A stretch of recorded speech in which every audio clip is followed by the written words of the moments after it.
à toutes et tous, mesdames, messieurs, chers collègues, chères étudiantes, chers étudiants. Je veux évidemment vous dire combien je suis heureuse d'être avec vous. Saluer en particulier notre hôte, évidemment, et remercier Monsieur le Président de nous accueillir ici dans ces magnifiques locaux.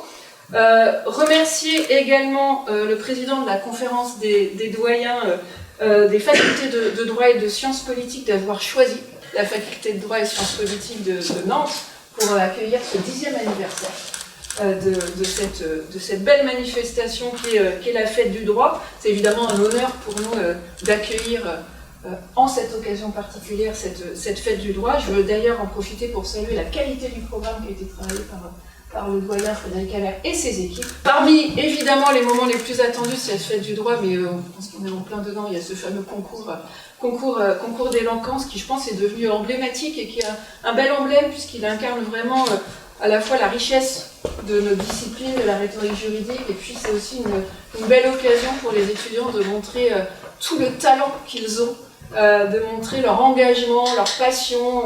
Ce genre de manifestation comme les fêtes du droit, ça peut parfois sembler être un peu accessoire par rapport à nos missions premières.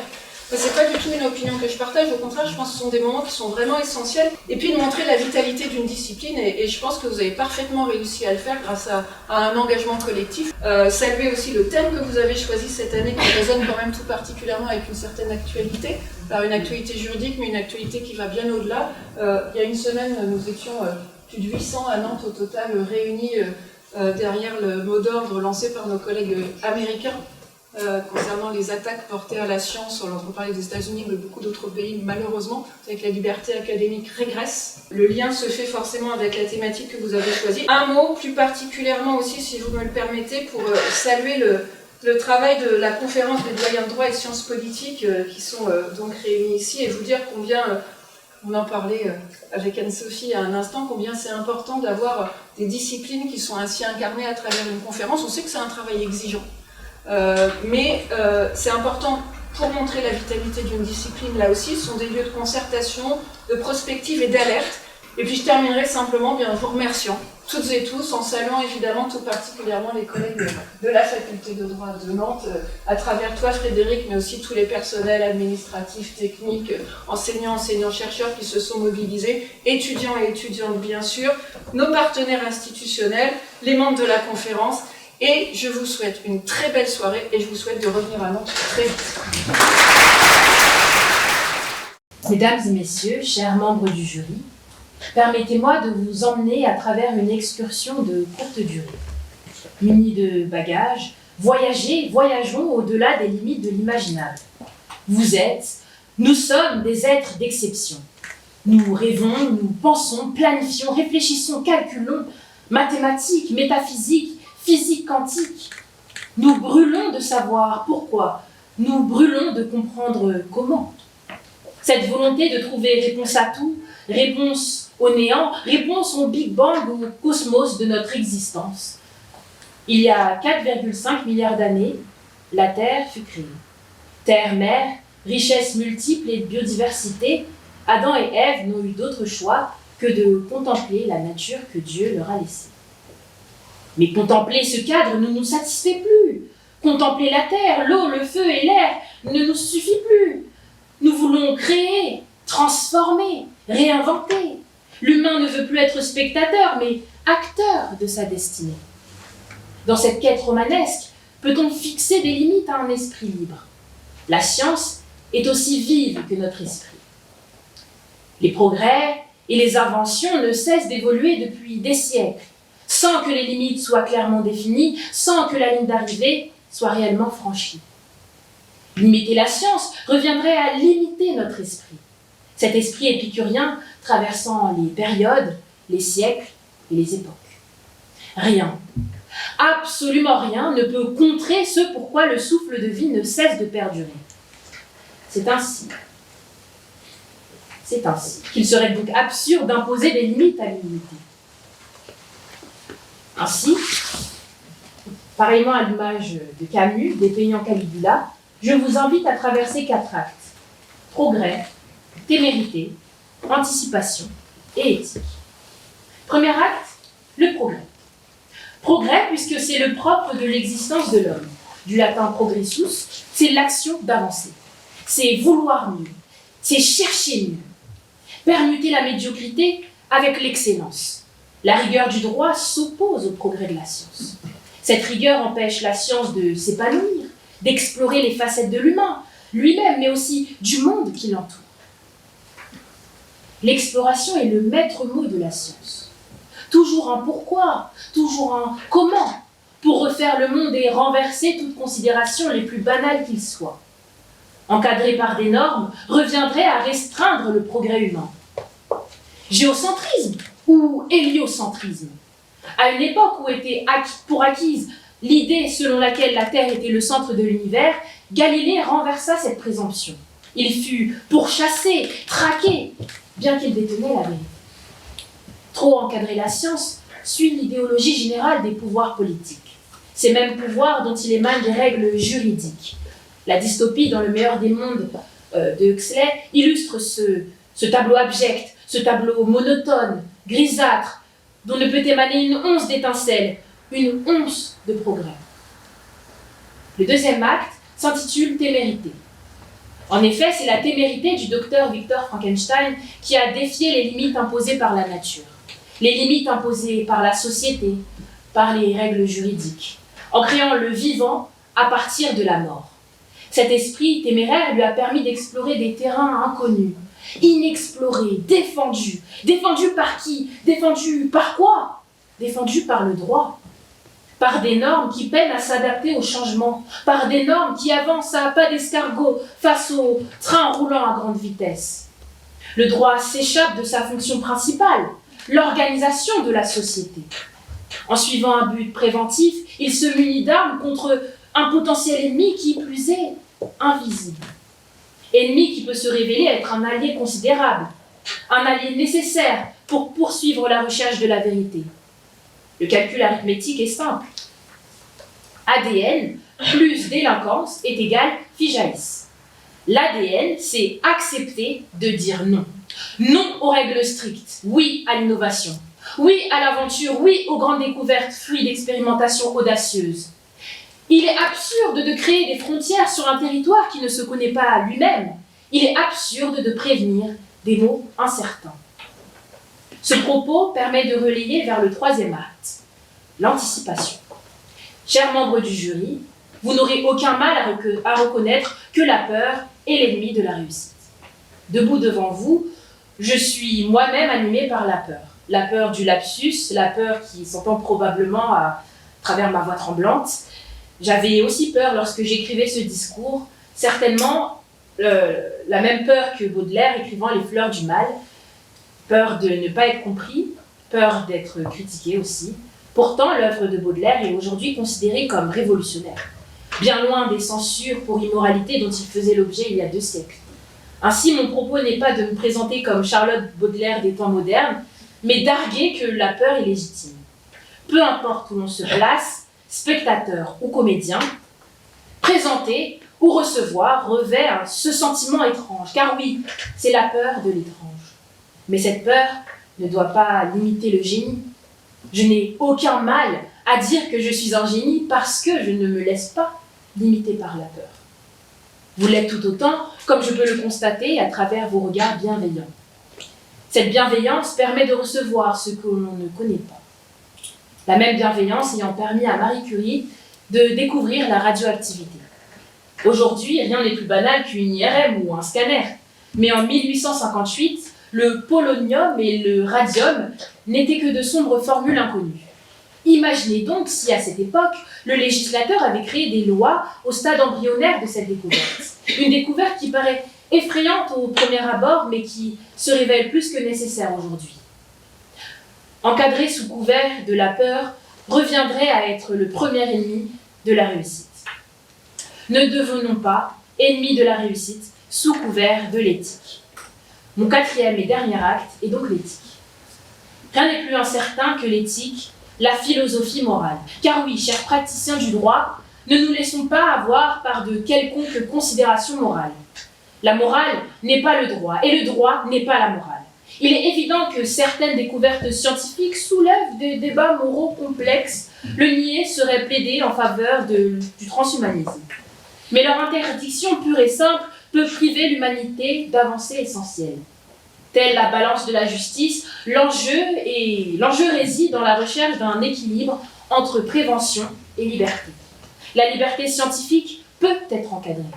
Elle peut être encadrée lorsqu'un docteur Moreau mène des expériences transformant des animaux en créatures humanoïdes par des manipulations chirurgicales et biologiques. Il est naturel de poser des limites aux expériences qui tendraient à revêtir le rôle d'un Dieu tout-puissant. Ce complexe de Dieu qui a pour symptôme le clonage, la naissance de la brebis Dolly, premier mammifère cloné, a ouvert les portes aux expériences de clonage sur l'humanité, l'humain cette fois, et qui, bien évidemment, est une idée particulièrement séduisante, mais non pas sans danger. Danger trop grand, danger trop important, l'idée a rapidement été interdite par la loi, interdite par le droit. Alors la question qui se pose est la suivante. Jusqu'où peut-on aller au nom de la science? Grâce à la science, nous pouvons faire un trajet de 3 heures en TGV de Paris à Nantes. Grâce à la science, nous avons la possibilité de recourir à la procréation médicalement assistée. Grâce à la science, je me tiens devant vous en bonne santé et en pleine forme. Alors, la vraie science est une ignorance qui se sait. L'océan du progrès est encore très vaste et regorge de mystères qui ne sont pas sans danger. Le droit a pour rôle de sanctionner un danger, de le prévenir lorsqu'il est manifeste. En bref, le droit peut être le large cadre accompagnant l'être humain dans sa quête de savoir pourquoi et de savoir comment. Je vous remercie. 2019, j'ai enfin obtenu mon bac STL, Sciences Techniques des Laboratoires. Je prends mon rôle de scientifique accompli très au sérieux, on devrait se dire d'apprenti sorcier, pour créer, moduler le monde à mon image. Étant à peu près créateur, pouvant presque donner vie à mes presque créatures, j'ai finalement acquis un pouvoir divin, me permettant d'assouvir mes désirs et d'appliquer mes connaissances sans foi ni loi. Honorable jury, il y a des recherches qui s'apparentent à des mythes, des quêtes où l'homme, mu par sa soif de savoir, s'aventure sur des chemins où la science tutoie le sacré, où l'ambition frôle l'hybrise. Il fut un temps où Pygmalion rêvait d'une statue si parfaite qu'elle méritait de s'animer sous l'œil des dieux. Aujourd'hui, l'homme ne sculpte plus la pierre, il modèle le vivant. Des recherches portant sur le clonage, permettant de dédoubler des animaux et peut-être, plus tard, des êtres humains. Le droit ne devrait-il pas encadrer cette pratique? Permettez-moi d'aller encore plus loin dans l'horreur et dans la barbarie. Un gaz chimique capable de tuer les êtres humains. Le droit n'aurait-il pas dû empêcher cette pratique? Honorable jury, permettez-moi de vous démontrer que le droit doit absolument encadrer la science. La science est la soif inlassable de comprendre, un voyage sans fin vers la lumière du vrai. Elle tisse patiemment le grand livre du monde dans tous les domaines possibles et inimaginables. Néanmoins, si elle permet effectivement de visiter la beauté des étoiles, elle permet également de visiter l'horreur des bas-fonds de l'humanité.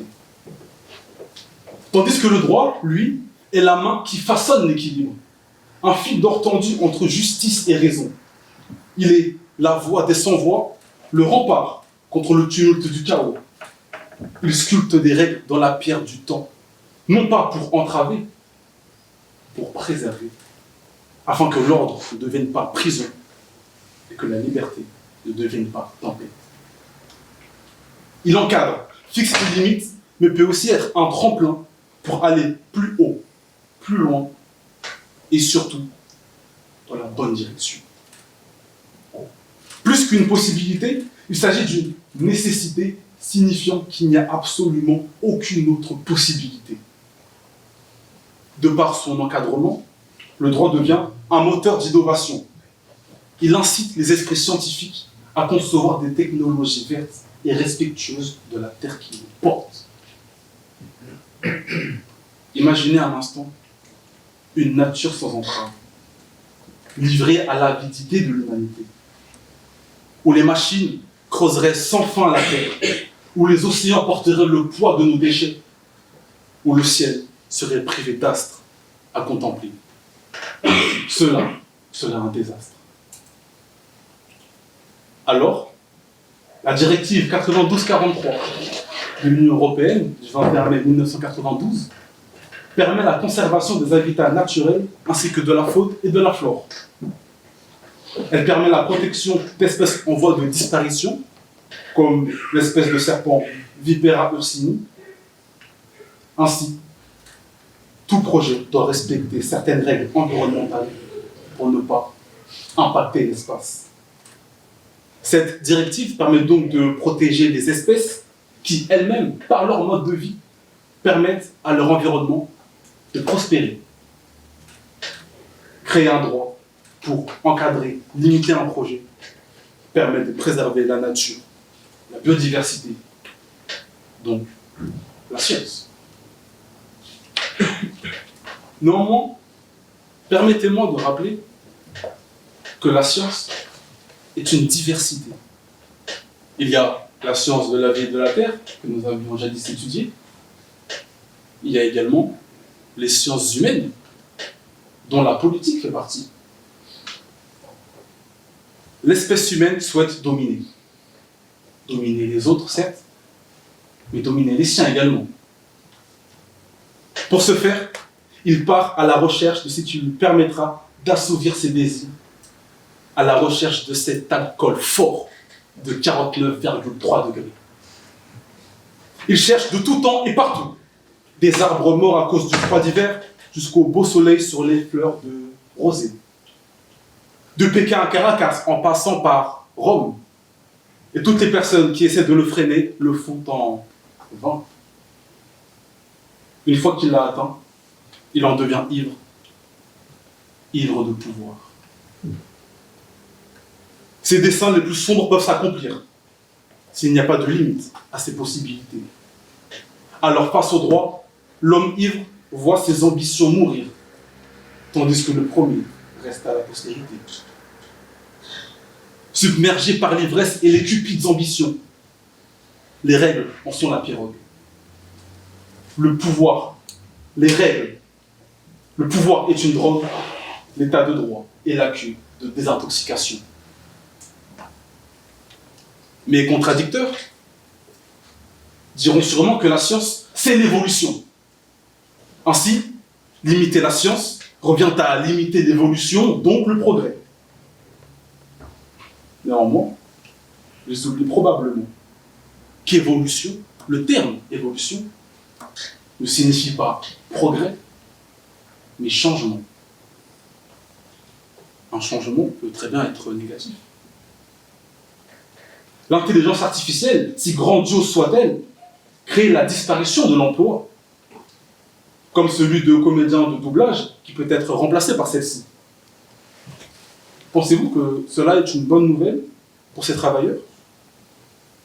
Pour cette société qui s'apprête à accroître le chômage qu'elle prétend combattre, afin que l'intelligence artificielle fasse ce que l'être humain sait faire lui-même. Ainsi, ne pas limiter la science constitue un risque de retour en arrière, non pas technologique, mais moral. Honorable jury, ensemble, la science et le droit sont deux astres d'un même orbite. L'un éclaire, l'autre encadre. L'un rêve d'infini, l'autre trace des frontières. Parfois ils s'affrontent comme l'orage et la mer, se disputent entre passion et raison, car la science avance quand le droit hésite. Le droit freine quand la science s'emballe. Mais toujours il se retrouve, car l'un sans l'autre se perdrait. Sans le droit, la science serait un vent sans digue. Sans la science, le droit serait une loi sans souffle. Ainsi, entre amour et querelle, ils construisent le monde, lui donnant à la fois la force d'avancer et la sagesse de rester debout. Alors je vous demande, honorable jury, d'incarner en vos plus belles qualités l'alchimiste du savoir et de comprendre que la science prélève le réel, l'analyse sous toutes ses facettes et distille la vérité, goutte après goutte, dans le flacon de la connaissance. Mais aussi de comprendre que sans encadrement, sans droit, elle n'en serait réduite qu'à la goutte d'eau qui ferait déborder le monde.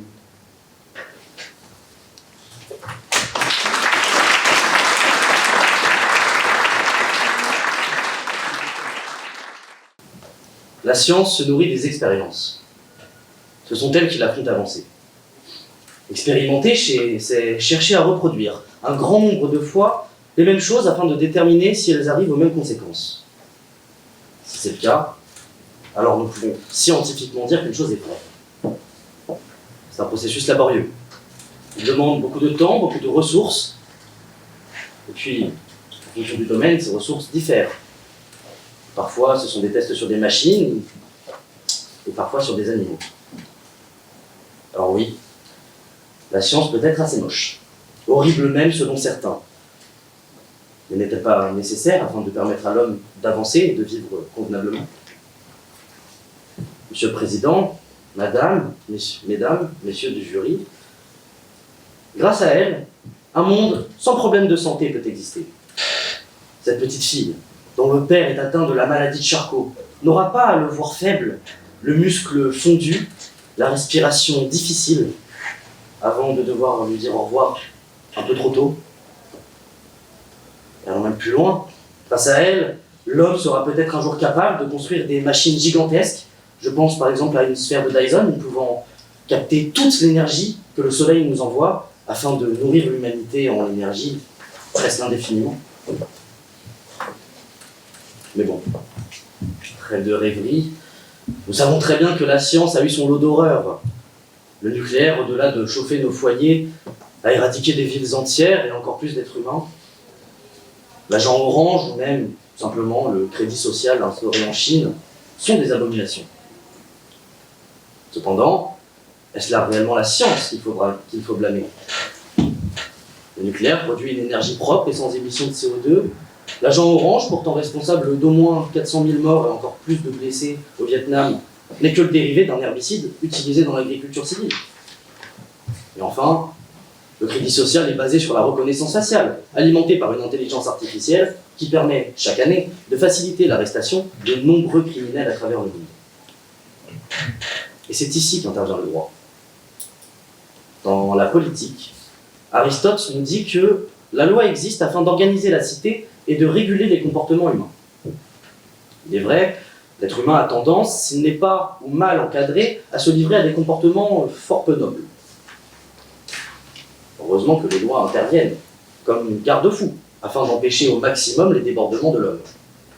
Sans le droit, aucun de nous ne serait ici présent dans cette salle, ni même dans ce bâtiment, qui se serait sûrement effondré s'il avait été un jour construit.